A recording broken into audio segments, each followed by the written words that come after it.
Beards out to deck. How you doing, guys? Thank you.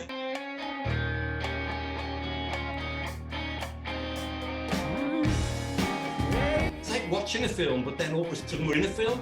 Roughly 5,000 metres above sea level. To give you an idea, that's about 700 metres on top of Kilimanjaro. Greaser cycle still going.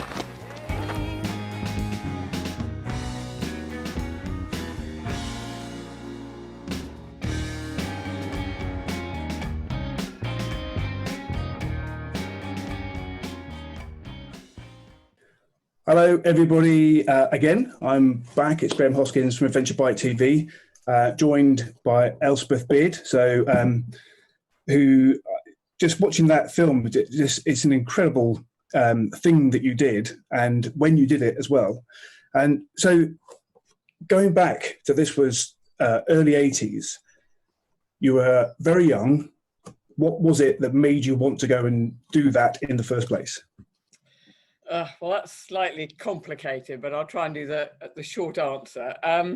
I kind of started riding bikes when I was about 16, and I bought my first bike when I was 17, which was a little Yamaha. And then I bought a slightly bigger bike, which was a 250 Honda. And then in 1979, I bought my BMW. And I think it was kind of when I got that bike that I suddenly realized, the sort of traveling potential of a motorbike. So then I went up to Scotland, was my first trip I did. Then I went around Ireland, and then I went around Europe. And then in the summer of 81, I flew out to Los Angeles and I bought myself an old R75/5, again, a BMW. And I rode that from the East Coast to the West Coast. And it was somewhere on that trip, I got this kind of a slightly mad idea. Wouldn't it be amazing if you could actually ride your bike around the world? And I know now that probably sounds slightly daft because we all know it's possible. But then in 1881, the world seemed a much larger place. There was none of the, the technology or anything that we have today. It was very hard to find out about different countries. So it was, it was something I kind of dreamt. And then it was a whole series of events that happened to me, the following year, where I was very unhappy and miserable and depressed. And I thought, right, I just need to escape. So I decided. So I got a job in a pub for about 3 months. I saved £2,500 and then I left. That was actually going to be one of my questions, which was how did you fund your trip? So working in a pub then? I worked in I left with £2,500, which I knew was not going to be enough money to get me around. But I think if you always wait for the perfect time, you just kind of never do it. So I just thought I'll go with what I've got. I kind of decided to go across America first because I'd done it the year before. It felt kind of safe and a good place for me to start. And I hoped that would get me across America and get to New Zealand or Australia where it was English speaking. I could get another job, and then I would worry about, the next stage of my journey. So I just, did it in stages. I didn't think about doing the whole trip all at once. I just thought, let's just do this, then I'll do this, then I'll get some money, then I'll get this far. And and literally, I think I arrived in Sydney with about £50 left. And then I had 2 jobs in Sydney. Again, I worked in a pub, which is very good skill to have. You can use it anywhere in the world. And I also got a job in a sort of architect's practice as well. And I kind of worked as an assistant. So anyway. So you were a woman traveling solo. Was there, I have a kind of general question about how did you prepare for that trip anyway? Bear in mind, you didn't necessarily have the full idea of where you were going to go. But did you also do anything specific because you were a woman traveling by yourself? I wanted to make myself as independent and self-reliant as possible. So before I left, I stripped my bike down. I learnt as much as I could about my bike, about how it worked, the maintenance, looking after it. I just, I would speak to friends. I'd go to the, the local shop and speak to the mechanics and just literally learn as much as I could about my bike, because I knew perfectly well that when I was out on the road, I was going to have to fix it. If anything went wrong, it was going to be me who had to fix it and sort it out. So I was very organized in that way. And I don't know. I mean, I just kind of made up a list of spare parts to take. I don't know. I just, I had a 10-year-old helmet. I had my old Lewis leather jacket and jeans and some old boots, and I just left. You can do anything on anything if you have to. So it's interesting that hearing you say that about preparing by learning to take your bike apart. And I think that's one of the challenges these days is, as amazing as modern motorcycles are, when they go wrong, particularly with all the electronics, they're incredibly difficult to fix yourself. And it's one of the advantages of a simpler motorcycle or an older one. But I guess also back in the 80s, the network of dealers that we see around the world now, probably, well, I'm sure it wasn't the same. You didn't have a dealership in every country that you would potentially going to go to. No, I mean, obviously I could get parts when I was in America. I could get parts in Australia, but after I left Australia, that was it. I couldn't get any parts anywhere. And I can remember going to a shop, a BMW shop in somewhere in the Far East, and to buy some parts or something. And they didn't even know that BMW made bikes. They actually thought I'd stuck a BMW badge on some random motorbike. They didn't even know that their company made motorbikes. So the chances of them having any spare parts was, zero. But then, as you say, those bikes were much simpler. You didn't need to carry that many spares. Obviously points, plugs, HT leads, all that kind of stuff, the cables. And really, as long as you had the basic spares, you didn't need, because the engines were so simple and not much went wrong with the engine. But in fact, so that was my next question. You prepared yourself in terms of being able to maintain your bike when you're on the road, but was it, apart from just kind of your regular maintenance, did anything actually go wrong with it? No, I did have problems. I mean, my bike was very old when I left. When I started the journey, my bike was already 8 years old, and she had 45,000 miles on her when I started. So she was kind of well used. So I did have problems. I mean, most of the problems were probably electrical problems. The bike caught fire in Australia, the alternator packed up in northern Thailand, and the rest of it was just niggly little thing. I mean, the back brake didn't work because the oil seal had gone, so I had all this oil going into my brakes at the back, so I had no back. Literally from India back home, I think I had no brakes at all. I mean, the front brake was virtually useless. It was either all or nothing.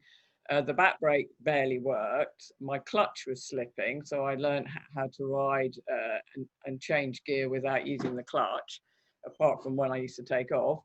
I had no headlight, no tail light. Indicators had long gone. I can't even remember where they packed up, probably in Australia somewhere. So, you just kind of learn to ride with what you have to, with what you have to. And by that stage, I couldn't get any parts anywhere. So I just had to make do with what I had. We've had, in fact, quite a relevant question from, I'm just watching the feed. Who asked it?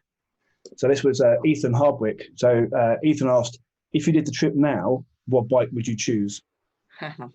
Well, actually, I've got the last of the airheads. I've got a BMW R60 basic and with a Paris Dakar tank, and that's probably the bike I would take, because I can still work on it, I can still maintain it.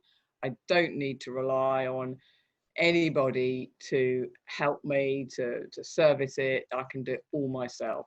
So I would probably still, I mean, and plus the fact I'm useless with electrics, so having a bike packed full of electrics is just the last thing I would want. Yeah, yeah, and I think there's also a challenge with I guess with timings. But I rode down through West Africa to the Gambia, but we only had 2 weeks, so we didn't have, it wasn't a kind of an open-ended trip where if we'd wanted to get spare parts or take the bike back to somewhere where we had a problem, it wouldn't have mattered. We had a very, very tight timescale, and we had 1,200 Teneres, and the clutch went on one of them. Now we were in the middle of Mauritania, I think, and it would have meant going back to Morocco to get it fixed. As it was, we managed to limp it down to Dakar and leave it there, and then carry on riding two up to the Gambia. But that can be a challenge with modern bikes. I think I'm reasonably good at kind of doing basic maintenance, but I wouldn't have a clue where to start with a clutch that wasn't working. So with more time, it wouldn't have been so much of it would have been less of an issue if we'd had more time. So just going back to, there was another question in this. Let me just see if I can find it again. So this is Andrew Lima Girk. Andrew, I hope I've said your name right. So Andrew was asked on the feed, have you forgiven the bike mags for being so disparaging when you did your trip? Well, actually, I did get an apology. Oh, did you? I did. I got an apology. It took 35 years. But I did get an apology from the editor of Bike Mag. So, yeah, I mean, it's all past its water under the bridge, isn't it? And in fact, in some ways, it actually spurred me on and made me even more determined that I was going to do the trip. I mean, the more people tell you that you can't do something and it's not possible, or the more people laugh at your ideas or whatever, to me, it just makes me want to do it even more, as it does with a lot of people. So, actually, it was a good. I mean, although at the time I can remember opening the letter and I was seething with anger at how they could, I don't know, just treat me with just so little respect. I don't know. It was a very insulting letter that and so, but yeah, I mean, it's 35 years ago. As I said, in some ways it was a good thing.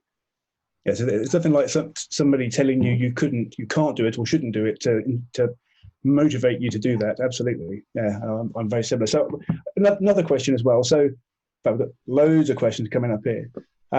So Kev Dacre has asked, or Dacre, I definitely haven't said that right. Sorry, Kev. But did you ever get lonely, and has it prepared you for all this self-isolation?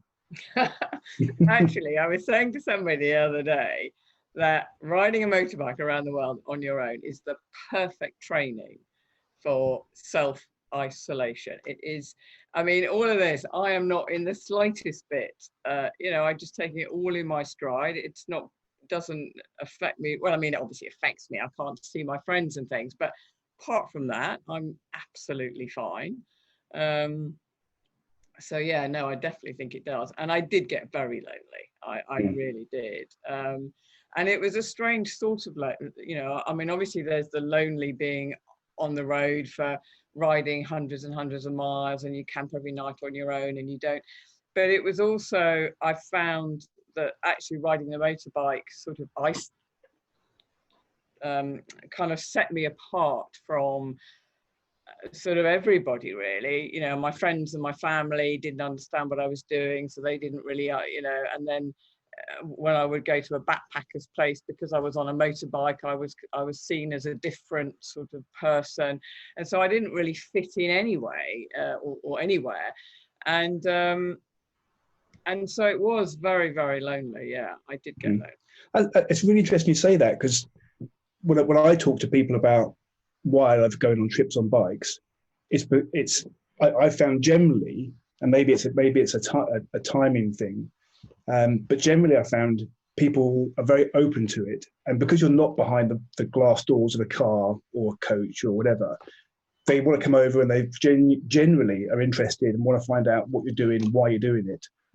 Yeah, but it sounds like maybe you found something slightly different. Well, no, I mean, I think that's true when I was traveling through certain countries, all the local people, because you're on a motorbike, you know, they'll come up and I mean, you can't have a conversation with some people in northern Thailand or whatever. So although you have people around you, but you can't actually talk. I mean, I remember and also in those days, far less people traveled. I mean, in the 2.5 years I was on the road, I only met one other person on a motorbike, because people just didn't do those trips at all. It was a very unusual thing to do.